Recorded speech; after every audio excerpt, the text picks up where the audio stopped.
Assalamualaikum, selamat malam sahabat semua. Rumah sakit di malam hari memang selalu punya suasana yang berbeda. Lampunya terang, tapi entah kenapa tetap terasa dingin dan sunyi. Cerita kali ini datang dari seseorang yang membagikan pengalamannya, yang bernama Dea. Dea adalah seorang ibu muda yang selama 4 hari menemani anaknya dirawat di rumah sakit. Awalnya, semuanya berjalan biasa saja. Tapi malam demi malam, mulai ada hal-hal kecil yang tak bisa dijelaskan. Mari kita seimak bersama.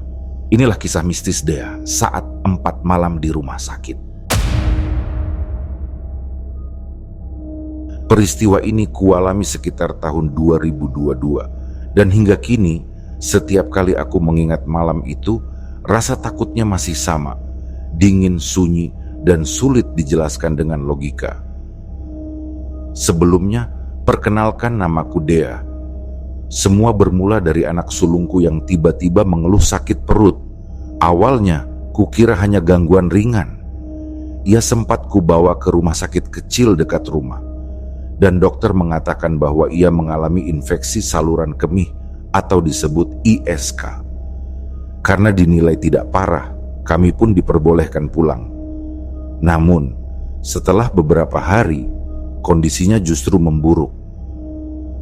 Demamnya tak kunjung turun, ia terus muntah dan nyeri di perutnya semakin hebat. Saat itu aku benar-benar khawatir. Akhirnya, aku memutuskan membawanya ke rumah sakit yang lebih besar di daerah Tangerang Kota. Setelah diperiksa dengan lebih lengkap, dokter menyarankan agar anakku dirawat inap. Aku langsung menyetujuinya. Tetapi ketika proses administrasi selesai, petugas rumah sakit memberi kabar yang sedikit membuatku cemas. "Mohon maaf, Bu," katanya dengan sopan. "Semua kamar saat ini penuh. Kami bisa tempatkan sementara di ruang transit sampai ada kamar yang kosong." Aku sempat terdiam. Kata ruang transit membuatku mengingat sesuatu. Beberapa tahun sebelumnya, anakku yang kedua juga pernah dirawat di rumah sakit ini dan sempat ditempatkan di ruang transit. Waktu itu memang tidak terjadi hal aneh, tetapi suasananya terasa berbeda, lebih sunyi, lebih dingin, dan entah kenapa ada beberapa kali aku seperti melihat bayangan melintas di ujung lorong. Meski ada firasat kurang enak, aku tetap berpikir positif. Toh, lebih baik di ruang transit daripada di IGD yang ramai dan penuh pasien dengan berbagai penyakit. Suster yang mengurus kami berkata bahwa ruang transit berada di lantai 2 dan berisi 2 tempat tidur, serta ada pasien lain. Aku hanya mengangguk. Dalam hati masih bertanya-tanya, apakah ruangannya sama seperti dulu? Lift berhenti di lantai 2 dengan bunyi lembut. Begitu pintu terbuka, suster menuntunku keluar. Kami berjalan melewati lorong panjang yang diterangi lampu putih. Anehnya, meskipun lampu itu sangat terang, suasana lorong terasa redup. Kami berhenti di depan sebuah pintu bertanda 2008. "Ini ruangannya, Bu," kata suster. Ia membuka pintu dan aroma obat segera menyeruak, menusuk hidung. Ruangan itu tidak besar, tetapi cukup bersih. 2 tempat tidur berjajar dengan sekat kecil di antaranya. Ada sebuah rak kosong di dinding. Dan tepat di depan kamar itu terdapat ruangan lain yang gelap dan tertutup rapat. Dari celah bawah pintunya, tampak sedikit bayangan hitam. Salah satu tempat tidur sudah terisi. Di sana ada seorang ibu bersama anaknya yang tampak lemah. Kami saling menyapa sopan. Setelah suster membantu memindahkan anakku ke tempat tidur yang kosong, ia pamit meninggalkan kami. Beberapa saat kemudian, Suasana di kamar terasa tenang. Aku mencoba menenangkan diri. Namun semakin lama aku duduk, rasa tidak nyaman mulai muncul. Ada 5 lampu putih menggantung di langit-langit. Semuanya menyala terang. Tapi entah kenapa, ruangan itu tidak terasa terang. Aku menatap anakku yang mulai terlelap, lalu mengucap istighfar dalam hati. Aku lelah, sangat lelah. Seharian mengurus administrasi dan kekhawatiran soal anak membuat pikiranku penat. Tiba-tiba, ibu yang satu kamar denganku membuka percakapan. Suaranya pelan, seolah ragu untuk bicara. "Mbak," katanya, "tahu tidak, semalam anak saya bangun tengah malam, sekitar jam 2. Dia bilang ada ular di atas rak TV." Aku menoleh ke arah yang ia tunjuk. Di atas meja kecil, di sudut ruangan, hanya ada rak kosong menempel di dinding. Ibu itu lalu melanjutkan, "Saya kira dia hanya bermimpi." Tapi tidak lama, dia bangun lagi dan bilang, "Ma, ada anak kecil di atas." Aku mulai merasa merinding mendengar cerita ibu itu. Ada rasa tidak enak di dada yang sulit dijelaskan. "Sebaiknya jangan dilanjutkan dulu ceritanya, Bu," kataku perlahan. Takutnya, kalau memang ada sesuatu di ruangan ini, bisa saja dia tahu kita sedang membicarakannya, jawabku pelan. "Lebih baik kita bicarakan hal lain saja, Bu." Ibu itu langsung mengangguk, tampak paham maksudku. Kami pun berusaha mengalihkan pembicaraan. Kami berbicara hal-hal ringan, tentang pekerjaanku, tentang anaknya, tentang bagaimana kami sama-sama berharap anak-anak kami segera sembuh. Obrolan itu sedikit menenangkan suasana, setidaknya untuk sementara. Jam dinding menunjukkan pukul 1 dini hari. Rumah sakit terasa sangat sunyi. Hanya ada suara kipas angin dari ventilasi dan detik jarum jam yang terasa lambat. "Sebaiknya kita tidur saja. Sudah malam, Bu," ucapku akhirnya. Ibu itu pun mengangguk setuju. Ia lalu berbaring menghadap ke jendela. Di kamar itu ada 2 tempat tidur. Anakku menempati bed yang letaknya lebih dekat dengan pintu, sedangkan anak ibu itu tidur di sisi dekat jendela. Jendela besar itu tidak memiliki tirai, hanya dilapisi kaca film gelap di bagian bawahnya. Bagian atasnya terbuka, memperlihatkan langit malam di luar yang kelabu. Aku dan anakku belum juga bisa tidur. Ia tampak gelisah, terus menggeliat di tempat tidur. Aku menatapnya, mencoba tersenyum agar ia tenang. Tapi entah kenapa, udara di kamar itu terasa semakin berat. Aku mencoba memejamkan mata, berharap bisa beristirahat sejenak. Namun baru beberapa menit, mataku menangkap sesuatu di jendela. Sebuah bayangan hitam melintas cepat dari kanan ke kiri, sekilas saja, tapi cukup untuk membuat jantungku berdebar keras. Aku segera beristighfar dalam hati, berusaha tidak panik. Kubaca ayat kursi pelan, berharap rasa takut itu reda. Beberapa saat kemudian, terdengar bunyi aneh dari jendela. Suara gesekan logam yang pelan tapi jelas. Aku membuka mata.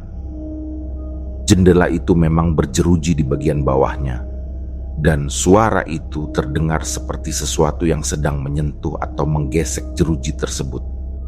Aku menatap anakku, ia juga menatapku, sama-sama terdiam. "Aku takut, Ma, perutku sakit banget," ucapnya dengan suara gemetar. Aku ingin keluar, memanggil perawat, tapi pikiranku buntu. Lorong menuju pos perawat terlalu jauh, dan aku tidak mungkin meninggalkan anakku sendirian di kamar ini. Aku kembali menutup mata, tapi rasa penasaran justru semakin kuat. Perlahan, aku membuka mata lagi, sedikit saja, sekadar mengintip ke arah jendela. Dan saat itulah aku melihat sesuatu. Ada sosok hitam berjalan perlahan di balik kaca jendela. Gerakannya lambat, tubuhnya miring. Aku tidak bisa melihat kakinya. Sosok itu tinggi dan seluruh tubuhnya tampak berbulu gelap. Ia berjalan menyamping, sangat pelan, seperti sedang melayang di udara. Aku membeku. Nafasku terasa berat. Aku menatap ke arah ibu di sebelah lalu berbisik, "Ada sesuatu di luar jendela, Bu." Ibu itu menoleh sekilas, wajahnya langsung pucat.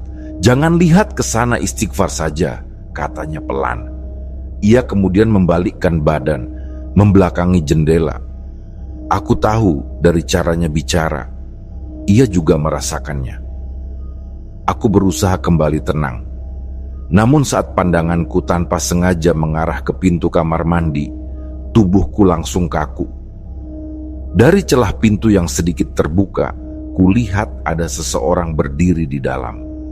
Rambutnya panjang dan gimbal, menjuntai menutupi sebagian wajah. Ia mengenakan daster putih yang kusam dan kotor. Tubuhnya miring ke samping, berdiri diam dengan posisi tidak wajar. Dari tempatku berbaring, yang terlihat hanya bahunya dan sebagian wajah. Tapi cukup untuk membuat seluruh tubuhku gemetar. Namun sebelum aku sempat berdiri, sesuatu muncul di depan pintu kamar mandi. Sosok seorang anak kecil. Kepalanya botak, kulitnya pucat, mengenakan baju biru gelap dan celana pendek selutut. Ia berdiri menatapku, diam. Kemudian perlahan, lidah panjang menjulur dari mulutnya, basah dan berwarna gelap, bergerak pelan sambil mengeluarkan suara lirih. Aku sudah tidak sanggup lagi menahan rasa takut. Dada terasa sesak, napas semakin berat, dan hawa di dalam kamar seperti menekan dari segala arah. Saat itu aku benar-benar kehilangan kendali, yang keluar dari mulutku hanya teriakan tanpa arah. Ibu yang tidur di sebelahku tersentak bangun. Ia tampak sama paniknya, menatapku dengan wajah pucat.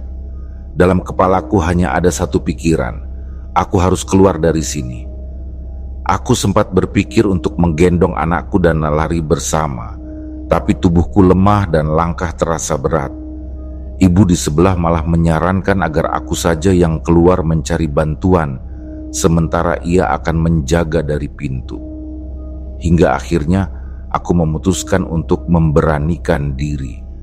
Dengan tubuh gemetar, aku berdiri dan membuka pintu perlahan. Dari celah sempit itu tampak lorong panjang rumah sakit. Gelap, sepi, hanya diterangi satu lampu di ujung yang cahayanya redup. Tak ada suara apapun selain hembusan udara dari ventilasi. Rasanya seperti menatap terowongan yang tak berujung. Aku sempat menoleh ke belakang dan berkata bahwa aku takut. Tapi ibu itu juga mengaku hal yang sama. Kami berdua sama-sama cemas, tapi seseorang harus melakukan sesuatu.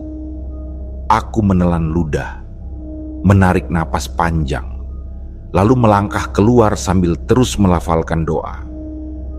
Setiap langkahku bergema pelan di lantai yang licin. Aku menghitung ruangan demi ruangan yang kulewati. Di tengah lorong, ada meja panjang dan 2 kursi, tempat perawat berjaga pada siang hari. Sekarang kosong. Salah satu kursinya menghadap ke dinding, satu lagi menghadap ke lorong. Aku berusaha berjalan lurus tanpa menoleh, tetapi perasaan aneh membuat leherku seperti dipaksa menengok. Dan ketika aku menoleh, aku melihat seseorang duduk di kursi itu. Seorang laki-laki dengan pakaian putih kusam. Tangannya bertumpu di meja, kepala menunduk. Tubuhnya kaku, pucat, dan dari jarak itu aku bisa melihat warna kulitnya yang hampir keabu-abuan. Ia tidak bergerak, tidak bernapas, tidak menoleh. Seluruh tubuhku membeku. Dalam 1 detik aku sadar, apapun itu bukan perawat. Aku melepaskan sandal dan berlari tanpa menoleh lagi. Langkahku memantul di sepanjang lorong yang sunyi, dan suaraku sendiri menggema saat aku berteriak memanggil perawat. Beberapa orang di ruang jaga menatap kaget ketika aku datang dengan napas terengah.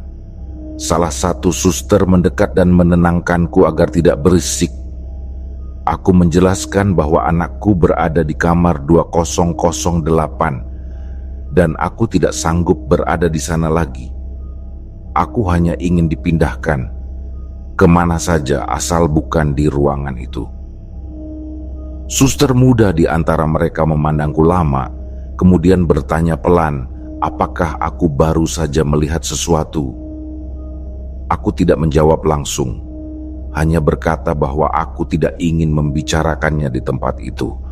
Ia mengangguk pelan, lalu menjelaskan bahwa semua kamar penuh, tetapi aku dan anakku bisa dibawa turun ke IGD sementara waktu. Aku tidak berpikir panjang. Pilihan itu terasa seperti satu-satunya jalan keluar. Aku mengiyakan, meski sebelumnya aku sempat enggan berada di IGD. Sekarang, suasana ramai justru membuatku merasa aman. Suster itu mengambil kursi roda dan menuntunku kembali ke kamar. Ia sempat memperhatikan kakiku yang tanpa alas, lalu berkata dengan nada cemas bahwa apa sandal ibu tertinggal. Aku menjawab singkat bahwa aku terlalu panik untuk mengambilnya. Ia hanya mengangguk pelan. Kami berjalan beriringan menyusuri lorong yang sama. Tapi kali ini suasananya berbeda. Suster itu tidak berkata apa-apa.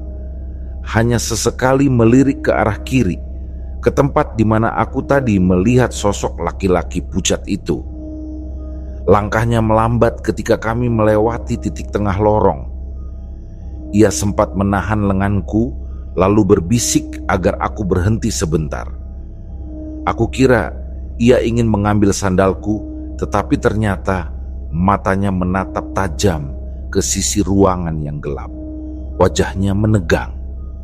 Beberapa detik kemudian, ia menarik napas panjang dan memintaku untuk segera berjalan lagi. Saat kami tiba di kamar, anakku sudah duduk di tepi ranjang sambil menangis. Air matanya mengalir deras ketika melihatku datang. Di antara tangisnya, ia sempat berkata bahwa ia melihat anak kecil berlidah panjang itu berdiri di dekat kamar mandi. Kata-kata itu membuat tubuhku lemas. Suster segera membantu menurunkan anakku ke kursi roda. Ibu yang satu kamar denganku juga sudah berdiri, wajahnya ketakutan. Ia memohon agar ikut dipindahkan ke bawah, mengatakan bahwa ia tidak mau tinggal sendirian di ruangan itu. Suster menenangkannya, menjanjikan akan mencarikan tempat jika masih ada bed kosong. Namun ibu itu terus memohon. Katanya, kursi pun tidak apa-apa, asal tidak di kamar ini. Suster yang menemaniku tetap tenang, meskipun aku tahu ia juga tidak sepenuhnya berani. Dalam perjalanan keluar, ia sempat berbisik pelan di telingaku. Nada suaranya nyaris tak terdengar. "Ibu jangan takut," katanya singkat. "Saya juga pernah melihatnya." Kalimat itu membuat langkahku terhenti sejenak. Aku menoleh padanya, tapi suster itu tidak menatap balik. Ia hanya terus berjalan, mendorong kursi roda anakku dengan wajah tegang. Kami kemudian menuju lift untuk turun ke IGD. Begitu kami sampai di IGD, suasananya langsung terasa berbeda. Lampu di ruangan itu lebih terang, udara lebih hangat, dan suara langkah orang terdengar di mana-mana. Malam itu, aku merasa sedikit lega. Namun belum sempat duduk tenang, sesuatu yang aneh terjadi. Dari arah kanan, telingaku mendengar bunyi denging tajam. Aku refleks menatap ke arah perawat yang menemaniku. Ia juga tampak mendengar sesuatu, lalu menoleh pada rekan-rekannya. Salah seorang di antara mereka mengatakan bahwa ia mendengar suara tangisan dari ujung lorong. Salah satu perawat segera memanggil petugas keamanan yang dikenal bisa menangani hal-hal semacam itu. Tak lama kemudian, seorang security datang membawa sebotol air putih. Tanpa banyak bicara, ia memberikan air itu kepadaku dan memintaku meminumnya agar perasaanku lebih tenang. Setelah itu, ia berkata bahwa mereka akan memastikan dulu keadaan di atas, di ruang 2008. Aku duduk di ruang IGD ditemani 2 perawat. Suster yang menurunkan aku dan anakku ke bawah sudah naik lagi ke lantai 2. Anakku masih menangis pelan di pangkuanku. Ketika salah satu perawat menanyakan apa yang sebenarnya terjadi di atas, aku belum bisa menjawab. Bayangan perempuan berambut gimbal dan sosok laki-laki pucat itu masih jelas terbayang di kepala. Beberapa menit kemudian, ibu yang satu kamar denganku akhirnya turun juga. Malam itu, kami berkumpul di IGD. 2 perawat, seorang security, aku dan ibu tersebut. Anak-anak kami sudah tertidur, mungkin karena kelelahan dan pengaruh air yang baru saja diberikan. Security itu kemudian menjelaskan bahwa ruangan 2008 memang berbeda dari yang lain. Ia bercerita bahwa beberapa jam sebelum aku dipindahkan ke sana, sekitar sore hari, pernah ada seorang ibu yang menjaga anaknya sendirian di kamar itu dan tiba-tiba mengalami kesurupan. Kisahnya membuat bulu kuduku berdiri. Security menuturkan bahwa ibu tersebut mulai berteriak histeris, menangis, lalu mengeluarkan suara raungan panjang. Pasien di kamar sebelah, seorang bapak yang sedang menjaga istrinya, sempat mendengar keributan itu dan hendak memanggil perawat. Namun, ketika melewati lorong tengah, tempat meja jaga perawat berada, bapak itu justru melihat sosok perempuan tinggi berambut ikal berdiri di sana, diam menghadap tembok. Ketika security mengatakan ciri-ciri perempuan itu, aku tertegun. Ia menyebutkan rambutnya panjang, kusut, dan tubuhnya tinggi mengenakan pakaian putih lusuh. Aku langsung menyadari bahwa sosok yang ia maksud sama persis dengan yang kulihat di depan kamar mandi. Saat itu juga aku tahu apa yang kualami bukan halusinasi. Setelah kejadian kesurupan itu, ibu tersebut sempat dibawa turun. Menurut security, ketika ia datang membantu, mata si ibu tampak merah menyala dan pandangannya liar. Ia terus mengeluarkan suara rendah seperti orang menggeram. Security itu kemudian menenangkan dan menetralkannya dengan doa hingga ibu itu sadar kembali. Begitu kondisinya membaik, ibu itu sempat ditanyai apa yang sebenarnya ia lihat di kamar itu. Dengan suara pelan, ia menceritakan bahwa saat menjaga anaknya, ia mendengar pintu kamar mandi seperti didorong-dorong dari dalam. Padahal pegangan pintu itu sebenarnya rusak dan tidak bisa dibuka dari arah tersebut. Ia menoleh dan di sanalah ia melihat sosok perempuan tinggi dengan rambut gimbal berantakan. Wajahnya tampak marah, matanya menonjol seperti hendak keluar. Setelah itu katanya, pandangan gelap dan ia tidak ingat apa-apa lagi. Mendengar cerita itu, tubuhku langsung merinding. Barulah aku berani menceritakan pengalamanku sendiri tentang suara gesekan di jendela, bayangan hitam yang berjalan miring di luar kaca, anak kecil berlidah panjang di depan kamar mandi, dan perempuan berambut gimbal yang berdiri diam di dalamnya. Security dan para perawat hanya saling pandang. Tak ada yang menanggapi panjang. Mereka tampak sudah tahu, seolah cerita seperti itu bukan pertama kalinya terdengar dari ruang 2008. Malam itu kami tidak membicarakannya lagi. Mereka hanya meminta aku dan ibu itu beristirahat. Tapi sepanjang malam, bahkan di ruangan IGD yang terang dan ramai itu, aku tetap tidak bisa memejamkan mata. Setelah semalaman tidak bisa tidur, akhirnya pagi datang juga. Sinar matahari dari jendela IGD membuat ruangan tampak lebih hidup, meski tubuhku masih terasa lemas dan kepala berdenyut. Sekitar pukul 10 pagi, seorang suster datang memeriksa anakku. Ia mengatakan bahwa kondisi anakku sudah membaik dan kami akan dipindahkan ke ruang rawat inap biasa. Rasanya lega, meski di dalam hati aku masih menyimpan rasa was-was yang belum benar-benar hilang. Kami naik ke lantai 2 lagi, lantai yang sama dengan tempat kejadian semalam. Bedanya, kali ini kami tidak belok kiri ke arah kamar 2008, tapi ke arah sebaliknya, belok kanan. Ruang baru itu bernomor 2021, dan menurut perawat, ruang ini digunakan untuk pasien anak-anak yang sudah stabil kondisinya.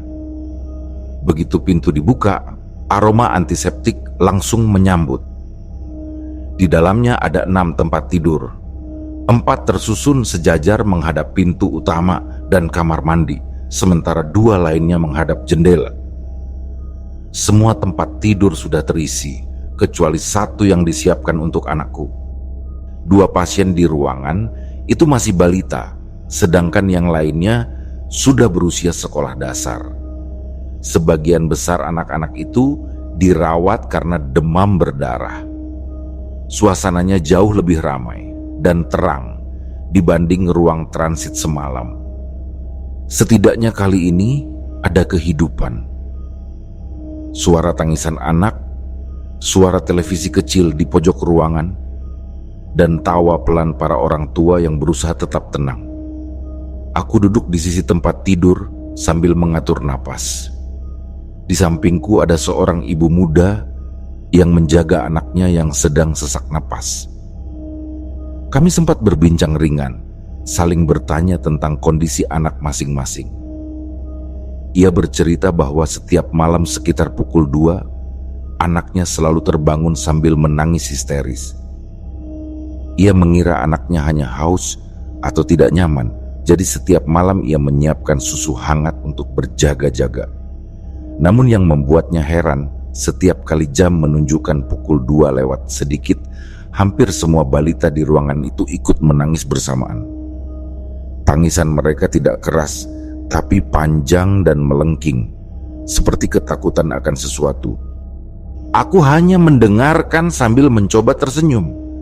Dalam hati aku berpikir, mungkin itu hanya kebetulan, mungkin anak-anak kecil memang peka terhadap hawa rumah sakit yang dingin dan asing. Tapi entah kenapa, sejak ia menyebut jam 2 malam, tengkuku terasa dingin. Itu jam yang sama saat semua kejadian di ruang transit mulai terjadi.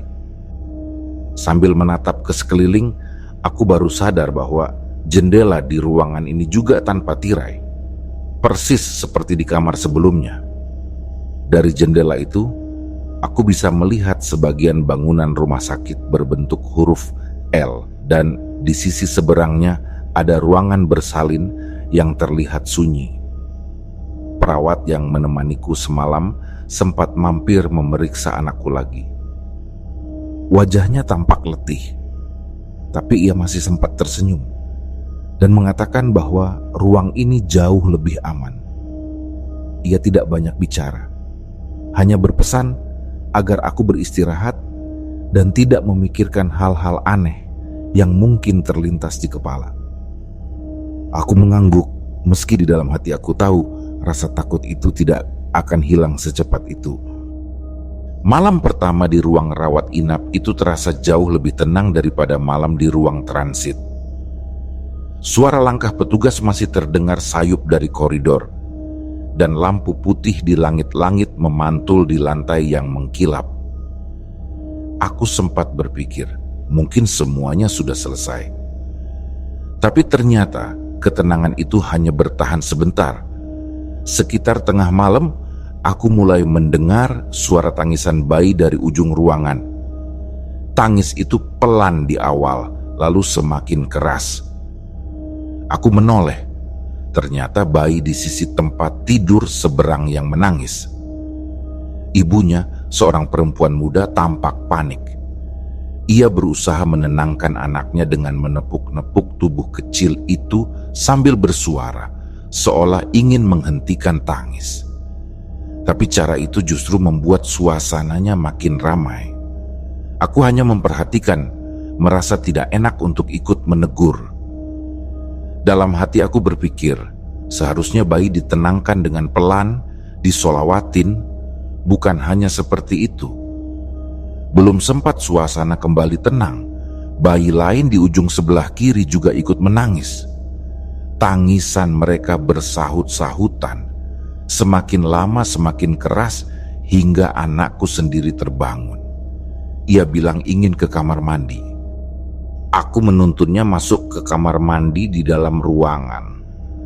Ada 2 pintu di sana, satu di sebelah kanan, satu di kiri.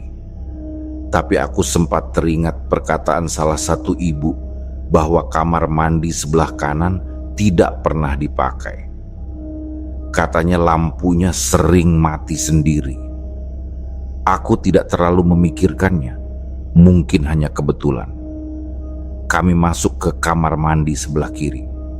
Baru saja menyalakan lampu, bohlam di atas kepala bergetar pelan, lalu tiba-tiba padam. 1 detik kemudian menyala lagi, lalu padam lagi. Cepat dan tidak beraturan. Anakku menjerit kecil, tapi segera kutenangkan dengan suara pelan agar tidak membangunkan orang lain. Aku keluar sebentar untuk memeriksa stop kontak.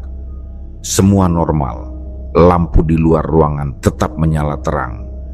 Tidak masuk akal kalau hanya 1 lampu bisa padam sendiri. Saat aku kembali menatap kamar mandi, lampunya tiba-tiba menyala lagi, seolah tidak terjadi apa-apa. Akhirnya anakku selesai buang air dan kami kembali ke tempat tidur. Ia langsung tertidur, mungkin karena kelelahan. Aku mencoba memejamkan mata juga, tapi telingaku terus menangkap suara tangis bayi yang datang dari berbagai arah. Tangis itu naik turun seperti irama, lalu perlahan reda menjelang subuh. Pagi harinya, setelah semua ibu-ibu bangun untuk salat, aku menanyakan hal itu kepada mereka. Salah satu dari mereka berkata bahwa tangisan bayi setiap jam 2 pagi memang sudah terjadi beberapa malam terakhir. Katanya, suara tangis itu biasanya dimulai 1:30 dan memuncak sekitar pukul 2 lewat sedikit. Ia mengira anak-anak itu hanya lapar atau merasa tidak nyaman, tapi yang aneh, tidak semua bayi di ruangan itu menangis. Hanya 2 atau 3 yang masih sangat kecil. Aku mendengarkan saja tanpa berkomentar banyak. Mungkin benar hanya kebetulan, tapi ada perasaan aneh yang tidak bisa kujelaskan.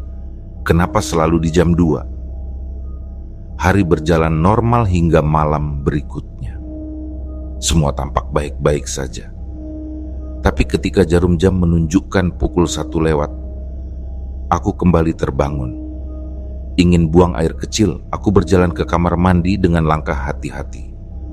Kali ini aku tidak mengunci pintu, hanya menutupnya setengah, agar bisa cepat keluar jika terjadi apa-apa. Baru saja menyalakan air, suara tangisan bayi kembali terdengar. Dari pelan menjadi keras, lalu diikuti tangisan bayi lainnya. Tangis mereka terdengar serempak. Aku keluar perlahan, memegang ponselku yang sedang terpasang di charger dekat jendela. Saat duduk di sana, aku bisa melihat seluruh ruangan dengan jelas. Bayi-bayi itu menggeliat. Tubuh mereka bergetar, sementara para ibu berusaha menenangkan dengan pelukan. Aku mencoba menenangkan diri dan menatap keluar jendela. Saat itulah aku melihatnya. Di atap bangunan seberang, tempat ruang bersalin berada, ada sosok perempuan duduk membelakangi cahaya. Rambutnya panjang, menutupi hampir seluruh wajah. Dari tempatku duduk, aku masih bisa melihat kulit pucatnya di sela-sela rambut yang menutupi muka. Kakinya menggantung di pinggir atap, bergoyang pelan ke depan dan ke belakang. Lalu perlahan, ia mengangkat tangannya. Jari-jarinya kurus dan pucat, dan dari posisi itu, aku sadar ia sedang menunjuk ke arah bayi yang menangis paling keras di ruangan kami. Di sisi lain ruangan, seorang bapak yang menjaga anaknya tiba-tiba menyalakan semua lampu. Ia tampak gelisah, mungkin karena merasakan sesuatu. Salah satu ibu sempat menegurnya dengan nada kesal karena lampu terlalu terang untuk ruangan bersama, tapi bapak itu tak menggubris. Ia justru sibuk membaca doa, sementara matanya tak lepas dari arah jendela. Aku ikut membaca istighfar pelan, berusaha menenangkan diri. Tubuhku gemetar, tangan terasa dingin, dan anakku yang masih kecil tampak meringkuk dalam tidurnya. Beberapa saat kemudian, seorang perawat datang membawa susu untuk bayi yang menangis. Ia tampak berusaha menenangkan, mengelus kepala kecil itu sambil berbisik lembut.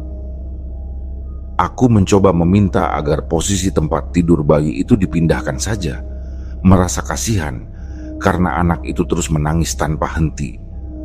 Perawat itu hanya mengangguk pelan dan berkata bahwa besok pagi ia akan mengatur ulang posisi tempat tidur. Tapi mataku terpaku pada jendela di depan. Sosok perempuan itu masih di sana. Masih duduk di atap bangunan seberang dengan rambut panjang menutupi wajahnya. Tubuhnya tidak bergerak, hanya kakinya yang menggantung dan berayun perlahan. Dan yang membuatku semakin takut, tangannya masih terangkat, masih menunjuk ke arah bayi yang menangis itu. Aku menatapnya beberapa detik, lalu cepat-cepat menunduk. Kubaca ayat-ayat pendek dengan suara pelan. Saat aku berani menatap lagi, sosok itu sudah tidak ada. Lenyap begitu saja, seperti menguap ke udara. Tapi entah kenapa, hawa dingin itu justru makin terasa pekat. Dalam hati aku mulai berpikir, mungkin perempuan itu bukan sembarangan penampakan. Mungkin dia adalah seseorang yang meninggal di tempat itu dan arwahnya masih belum tenang. Keesokan harinya, saat suasana mulai lebih terang dan anak-anakku sudah tertidur pulas, seorang petugas kebersihan datang ke ruangan. Ia terlihat ramah, lalu bertanya, apakah semalam aku mengalami sesuatu? Saat aku mengangguk pelan, ia tersenyum getir, seperti sudah tahu jawabannya. Katanya, beberapa orang memang pernah melihat sosok perempuan berambut panjang di atas atap ruang bersalin itu. Ia menuturkan bahwa menurut cerita para OB yang bekerja di rumah sakit itu, perempuan itu meninggal ketika melahirkan bertahun-tahun yang lalu. Kematian yang tidak wajar katanya, karena terjadi saat proses persalinan darurat di ruang bersalin yang sama. Sejak saat itu, sosoknya sering terlihat duduk di atas dak, menatap ke arah ruang rawat anak-anak. Aku terdiam mendengarnya. Semua potongan peristiwa di kepalaku mulai menyatu. Petugas itu melanjutkan ceritanya dengan nada pelan. Ia bilang, sosok perempuan itu memang tidak selalu menampakkan diri. Namun setiap kali ada bayi yang lemah atau ibu yang sedang menunggui anaknya sendirian di malam hari, terkadang ia muncul. Kata-kata itu membuatku diam membeku. Aku teringat jelas bagaimana sosok itu duduk, menunduk, dan menunjuk bayi kecil itu dengan jari yang gemetar. Beberapa hari setelah kejadian itu, aku sempat berbincang lagi dengan perawat muda yang dulu menemaniku dari ruang transit ke IGD. Ia mengaku bahwa perempuan berambut panjang itu memang sering terlihat oleh petugas malam. Tapi ada satu sosok lain yang lebih mengerikan. Perempuan berambut gimbal dari ruang 2008. Perawat itu mengatakan bahwa sosok berambut gimbal memiliki energi lebih kuat, dan dialah yang diduga membuat beberapa pasien mengalami kesurupan, termasuk ibu-ibu yang dulu sempat menjerit di malam hari. Beberapa petugas kebersihan dan perawat jaga juga pernah melihat sosok itu berjalan di lorong tengah tempat meja jaga berada. Sementara sosok perempuan berambut panjang yang sering duduk di atap bersalin, katanya, justru tidak jahat. Ia hanya menampakkan diri pada jam tertentu, terutama ketika ada tangisan bayi di ruang anak. Dari cerita yang disampaikan oleh pihak keamanan rumah sakit, akhirnya aku tahu sedikit tentang apa yang sebenarnya terjadi di ruangan itu. Security yang sempat menetralisir tempat tersebut mengatakan bahwa sosok perempuan berambut panjang itu memang meninggal di rumah sakit yang sama bertahun-tahun lalu. Malam itu, ia bersama timnya naik ke lantai 2 untuk bernegosiasi. Tujuannya sederhana, memohon agar sosok itu tidak lagi mengganggu para pasien yang masih membutuhkan ruangan itu. Tapi menurut security itu, sosok perempuan itu tampak marah. Katanya, ruangan itu sudah menjadi tempatnya sejak lama, dan ia tidak suka karena kini ramai kembali oleh pasien-pasien baru. Bahkan, dari raut dan sorot matanya yang dilihat oleh beberapa orang, tampak jelas rasa tidak terima itu. Tajam. Aku mendengarkan dengan napas yang berat. Semua yang kualami terasa masuk akal setelah penjelasan itu. Namun, cerita tidak berhenti di situ. Ada satu sosok lain yang disebut-sebut juga masih tinggal di area tersebut, anak kecil dengan baju biru. Dari penuturan OB yang pernah bertugas saat pandemi, anak itu meninggal di masa-masa awal wabah COVID ketika ruang 2008 dan lorong di sekitarnya digunakan sebagai tempat isolasi darurat. Menurut mereka, ruangan itu dulu dipenuhi pasien dan banyak yang tidak sempat tertolong. Setelah pandemi mereda, ruangan itu direnovasi, tapi banyak peralatan yang belum lengkap. TV tidak ada, kulkas kosong, bahkan cat dindingnya belum diperbarui. Mungkin karena itu hawa di dalamnya terasa aneh. Waktu berlalu, anak sulungku sudah mulai membaik dan dokter mengatakan kami bisa pulang keesokan harinya. Singkat cerita, keesokan sorenya aku dan anakku akhirnya keluar dari rumah sakit itu. Saat mobil melaju meninggalkan halaman, aku menatap kembali gedung itu dari jendela.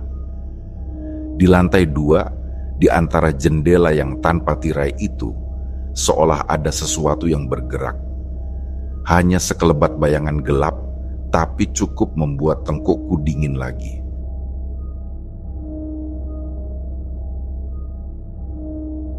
Demikianlah kisah yang kami bawakan ini. Semoga kisah ini dapat menghibur teman-teman semua dan diharapkan cerita ini bisa bermanfaat. Baiklah, terima kasih untuk teman-teman yang telah mendengarkan cerita ini dan juga yang telah mendukung channel ini. Semoga kebaikan yang dilakukan teman-teman dibalas oleh Allah Subhanahu wa Ta'ala dengan hal-hal yang lebih baik dan lebih bermanfaat dalam kehidupan. Saya mohon maaf apabila ada kesalahan dalam perkataan ataupun pengucapan dalam menceritakan kisah ini. Sampai jumpa lagi di kisah kami berikutnya. Semoga sehat dan sukses selalu untuk kita semua.